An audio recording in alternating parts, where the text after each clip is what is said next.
I'm better, the studio fighter said, loud enough that the lights seemed to pause. Everyone here knows it. You don't step onto my set and pretend otherwise. No one called cut. Crew members froze. A grip muttered that this wasn't scheduled. The fighter kept going. You hear me? I fought real men, real champions, not movie myths. Bruce Lee stood close enough that ignoring him felt deliberate. He answered quietly, This is a set. That's all you've got? The fighter snapped. A line? Say it straight. Say you're better, or step back. Someone later said the air tightened right there, before anything else could. What follows was never meant to be verified. Those present later disagreed on what truly happened, not because nothing happened, but because too many eyes were suddenly involved. You're small, the fighter said, pacing. Fast, maybe, but I'm better. Say something. Bruce looked at him. You're blocking work. A laugh broke from the fighter, sharp and performative. Listen to him. He thinks this is about work. This is about right now. A camera operator whispered that they should stop this. Another claimed Bruce nodded once. Others insisted he didn't move at all. I'm giving you a chance, the fighter said, stepping closer. Last chance, Bruce replied, barely above the hum of lights. Then choose it. The fighter opened his mouth again, words ready, certain, already spilling forward. Say it, he said, louder now. Say it so everyone hears. You don't get silence, you don't get mystery, you answer me. Bruce didn't raise his voice. You're already answered. The fighter smiled, thin and certain, and said, Then don't blink. This ends when I say it ends. Right here, in front of everyone watching. Remember this moment. You will, all of you, every single one. Watch closely. Listen, the challenger said, clapping his hands once. I didn't get here by luck. I fought for every inch, Crew murmured. Someone said this was getting out of hand. The challenger didn't slow. I've trained champions. I've dropped men twice your size. Studios call me when they want real, he said. Not choreography. Real. Bruce Lee answered calmly. This isn't about real. That's your problem, the challenger replied. You hide behind calm, behind silence. Stories say he kept talking because the room kept listening. What follows was never meant to be verified. Those present later disagreed on what truly happened, only that his voice grew stronger as the circle around them tightened. I know my record, he said. Everyone here knows it. You think they brought me in for decoration? Bruce tilted his head slightly. You're here to work. A laugh rippled from behind the lights. The challenger seized it. Hear that? They know. You feel it too. Witnesses later claimed Bruce didn't step back, which made it feel like he was stepping forward. The challenger took that as permission. Say you're better, he demanded. Say it, or admit you're just fast hands and a story. Bruce replied. Stories travel. That's right, the challenger said, pointing, and mine's already written. He paced, words stacking. I've got weight, experience, years you can't borrow. Bruce spoke again, softer. Years don't move for you. Impatience crept in. The challenger's sentences shortened. Don't lecture me. Don't pretend this isn't simple. A witness later said the crowd stopped breathing, not because of fear, but because someone was about to be exposed. I'm better, the challenger said again. Here, now, in front of all of them. Bruce met his eyes. Then stand by it. Silence cracked. The challenger smiled, sharp with certainty. Good. Don't look away. Remember who said it first and who kept talking when it mattered. He said, Stand there. I want everyone to see who breaks, who blinks, who carries the weight of this room when noise stops and only truth has somewhere left to land. Right? Watch. Don't move. Stay. Stay. Stay. You're not saying much, the challenger said, forcing a grin that didn't quite land. That usually means a man's thinking hard or hiding. Bruce Lee didn't answer immediately. He looked past the man, toward the stalled cameras. They're waiting. For what? The challenger shot back. For you to decide if you belong here? Crew members later argued about this part. Some said Bruce shrugged. Others insisted he didn't move at all. What follows was never meant to be verified. Those present later disagreed on what truly happened, only that the silence stretched longer than it should have. I've explained who I am, the challenger continued. Where I come from, what I've done. Bruce replied, You've explained a lot. That's respect, the challenger said quickly. That's transparency. Bruce's voice stayed even, or noise. A few people shifted. Someone laughed and then stopped. The challenger's jaw tightened. You think you can just stand there and win? He asked. That's your strategy? Bruce said, No. No? The challenger echoed. Then what is it? Because from where I'm standing, you're running out of answers. Witnesses later claimed the imbalance grew uncomfortable.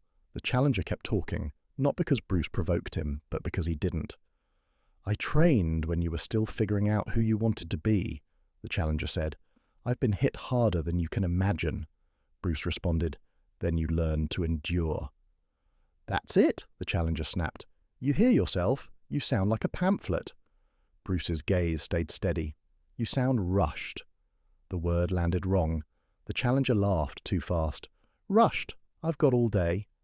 Bruce shook his head slightly. Not here. Some later said that was when control first slipped. The challenger began explaining himself again, louder, repeating credentials, repeating victories, arguing not with Bruce's words, but with what he refused to give. You think silence makes you dangerous, he said. It doesn't. It makes you small. Bruce replied, You decide that. That's right, the challenger said. I decide, me. Bruce said nothing. The challenger filled it. Look around. They're watching me. They're waiting for me to show you. Bruce finally spoke. They're waiting for you to stop. The challenger stepped closer, voice rising. I won't. Not until this is settled. Bruce answered, barely audible. It already is. The challenger smiled, thin and certain. Then keep standing there. Let's see how long your quiet lasts when words stop working and only proof counts. Stay right there. Don't move. This is where it happens. You hear me? Right here, right now. You're doing it again, the challenger said, circling half a step. That thing where you pretend this isn't happening. Bruce Lee remained where he was. It's happening. That calm, the challenger snapped. That act, you think it makes you untouchable. Crew members later argued about who moved first. What follows was never meant to be verified. Those present later disagreed on what truly happened, only that the room felt smaller with every second. I'm standing right here, the challenger continued. I'm offering you clarity. Say yes or say no. Bruce replied, You already decided. No, the challenger said sharply. I decided you don't get to dodge. A light shifted. Someone coughed. The challenger stopped pacing, then started again, faster. Look at me, he said. When I talk to you. Bruce did. I am. That's not listening, the challenger replied. That's waiting. Bruce answered. For you to finish. The challenger exhaled through his nose. You think you control this pace. Bruce said nothing. Witnesses later claimed that was when irritation replaced confidence. The challenger's shoulders tightened. His words came shorter. I don't need permission, he said. I don't need your approval. Bruce nodded once. Then stop asking. I'm not asking, the challenger insisted. I'm telling. Telling takes less effort, Bruce replied. A few people laughed, then caught themselves. The challenger pointed at Bruce. See? You're playing them. Bruce answered, You're playing yourself. That line split the room. Some said Bruce shouldn't have spoken. Others said it was inevitable. You want proof? The challenger said. You want to see what happens when talk ends? Bruce replied, If you want. The challenger froze. Don't twist this. I didn't, Bruce said. You did. Breathing grew louder. The challenger's sentences lost their rhythm. You think this makes you superior. Bruce shook his head slightly. I think you're tired. I'm not, the challenger said quickly. I'm focused.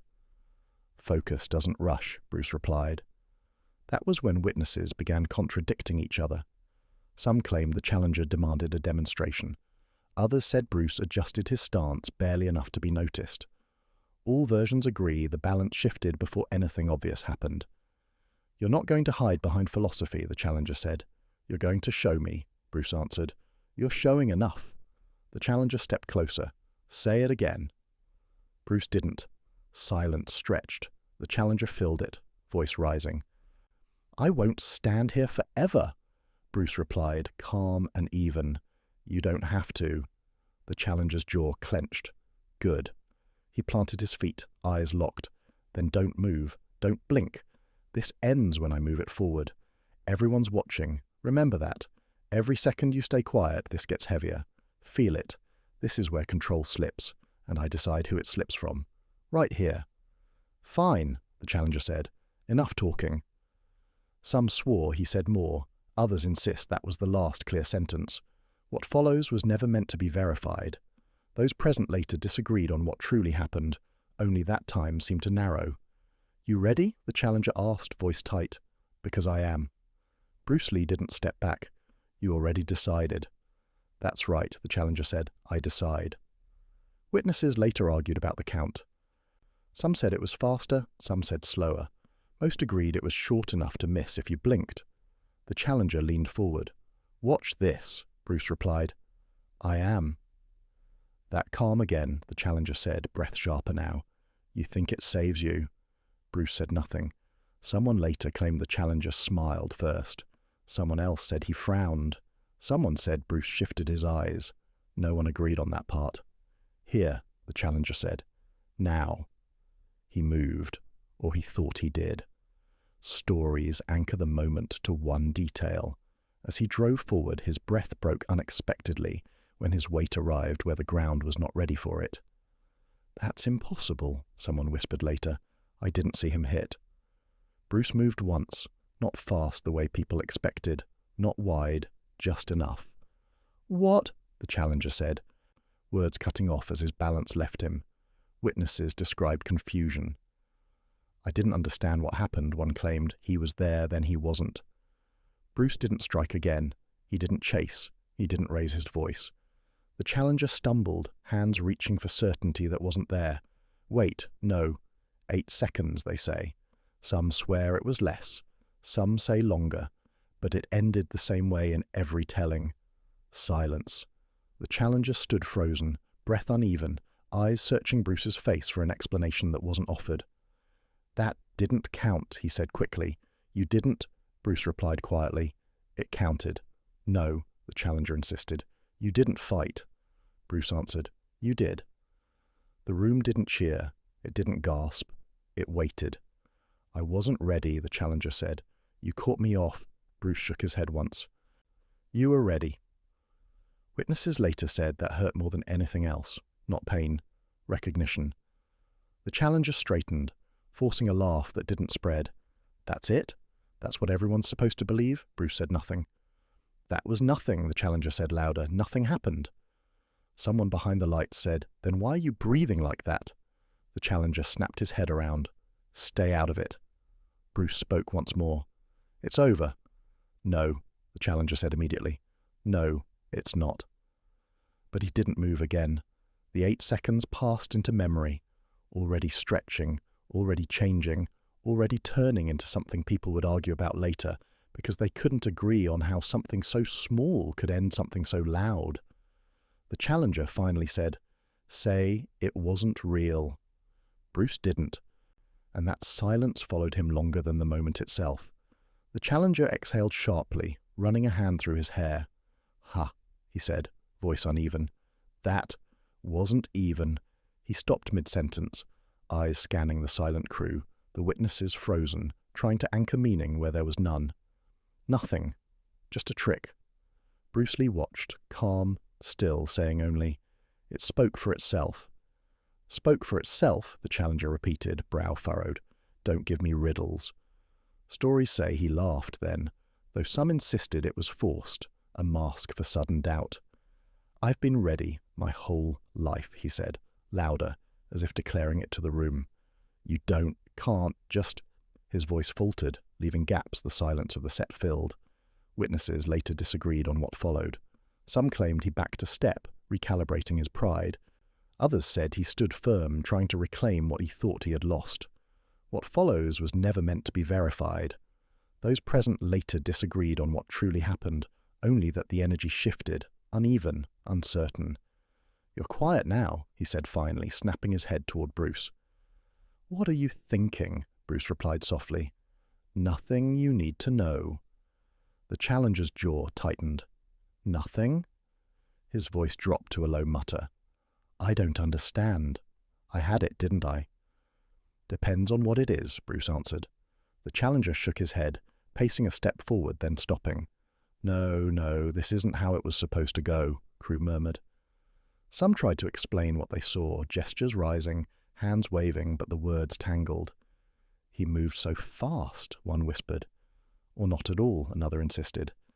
The challenger began, then stopped again, breath left uneven, shoulders tense. "I did everything right. Bruce said nothing. The room filled with half words, broken sentences, disbelief, and quiet respect creeping in even as it was denied. Some witnesses claimed the challenger's eyes lingered on Bruce longer than on anyone else, as if measuring not victory, but something far subtler. "He's different," someone said. "Different," another agreed. The challenger finally exhaled, loud this time, a mixture of frustration and something like acknowledgement. "Maybe this isn't over," he said. Bruce just nodded once, minimal, deliberate, leaving the room to interpret the weight of silence instead of explanation. Confusion and debate spread, uneven, unresolved, the encounter itself shrinking in clarity while expanding in legend. Stories say the room emptied differently than anyone expected. Some claimed the challenger laughed as if brushing it off. Others insisted he stood frozen, shoulders tight, eyes tracking Bruce Lee as if searching for a hidden answer. What follows was never meant to be verified. Those present later disagreed on what truly happened, only that something had shifted irreversibly. "He's not like anyone else," one crew member whispered. "Not even close," another said, shaking their head. Accounts diverged after that. Some framed the encounter as humiliation, a lesson in overconfidence. Others treated it as a myth, impossible to pin down, yet undeniably compelling. Words spread faster than memory, each retelling shaping the legend differently, each witness layering uncertainty onto certainty, each pause in speech stretching into meaning. "No one can say it exactly," someone muttered, "but we all felt it." The challenger's pride, whether dented or tempered, became secondary to the story itself. Bruce Lee's restraint, minimal and deliberate, anchored the memory even as details blurred. Breath, stance, silence, each became symbolic rather than literal. Stories say those 8 seconds survived every retelling, morphing from a moment into an idea. Control without spectacle, restraint outweighing ego. A quiet authority that left no proof, only impression. And so the tale remained suspended, debated and reimagined, a story that could never be claimed, only felt, lingering in the minds of those who witnessed and those who would never forget, even without seeing.